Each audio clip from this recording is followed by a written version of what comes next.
Now earlier this year I wanted to buy a new printer.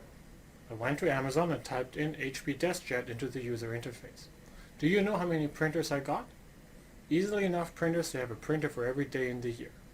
The 1000 series, the 2000 series, the 3000, all the way up to the 6000 series. Within the 3000 series there was a 3050, a 3054. Within the 3050s there was a 3050 all-in-one, a 3050 all-in-one wireless. Who needs all these printers? Contrast this with the day of Henry Ford. Good old Henry allegedly said that you can have any color of a car as long as it is black. Now that apparently was not quite true. There were variations of color, but when things got busy at Ford, they loved to produce black cars. First, it helped them to just have one type of a car on the production line, and second, it turns out that black paint dries really quickly. In this module, we'll discuss why firms like variety. Variety means offering choice to the customer. We will also discover that variety causes disruptions in the flow of the operations. One reason for variety is based on fit. Take shoe size as an example. You and I will differ in what size of running shoes we would like to purchase. And the closer a running shoe company is able to provide the shoes they offer to us to our desired shoe size, the more likely they will be to make the deal. You see this here in the utility function. You see how I as a customer have one shoe size, or in this case a t-shirt size that I really like, and the more we move away from this ideal point, the unhappier I will be. If you give me a running shoe size 7, I prefer no running shoe at all. Economists refer to such situations as horizontal differentiation. If you have taken an econ course, you might have heard of Hot City as a famous model of this. Examples for horizontal differentiation are shoe sizes or t-shirt sizes, but also things such as locations of stores or opening hours as well as departure times for planes and for trains. Unlike horizontal differentiation, vertical differentiation captures a product choice situation in which everybody agrees what is good and what is not.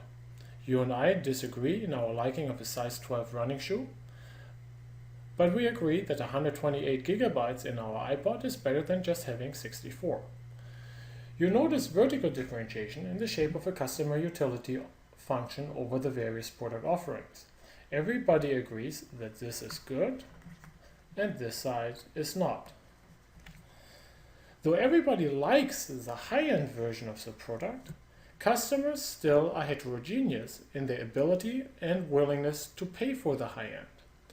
This still leads to some customers buying the low-end version of the product and captures a form of price discrimination or market segmentation. The third form of variety is one where customers have a more complex utility function over the product space. For example, I like Diet Coke. I also like lemon juice. However, you would have to pay me to drink Diet Coke with lemon.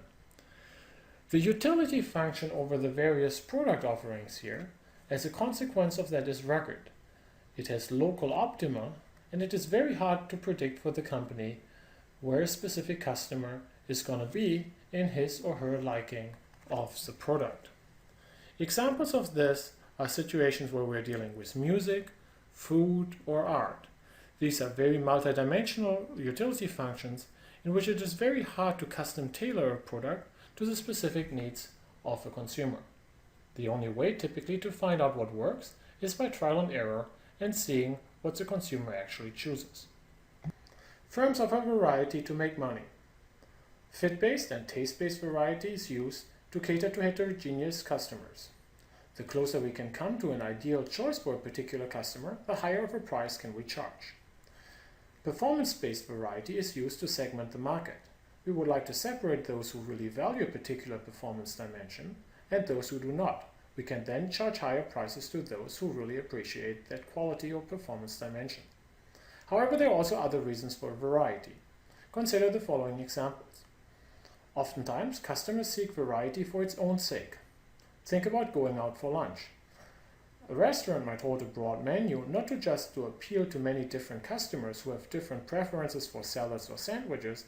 They might also attempt to capture more business from the same customer. By offering the customer choice, the customer can come repeatedly, maybe every day of the week, to the restaurant and not eat the same salad every day. Variety is also used to avoid competition. Consider a firm that sells power tools, for example, to Home Depot and to Lowe's. Most of these retailers would like to claim that they have very low prices. So a firm might sell product 1, 2, 3, 4A to Lowe's and an almost identical product 1, 2, 3, 4B to Home Depot, and then both of these companies can happily claim that they are offering the lowest price. In this session, we have encountered various forms of product variety. We've also discussed why firms might be providing variety to their customers.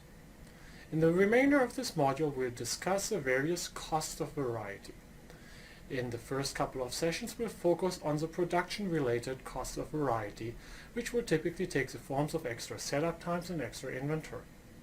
We'll then talk about distribution-related costs of variety and conclude the module from the customer's perspective. As it will turn out, even the customer will not always want to have too much choice because they might just be overwhelmed by the amount of choice that we provide them.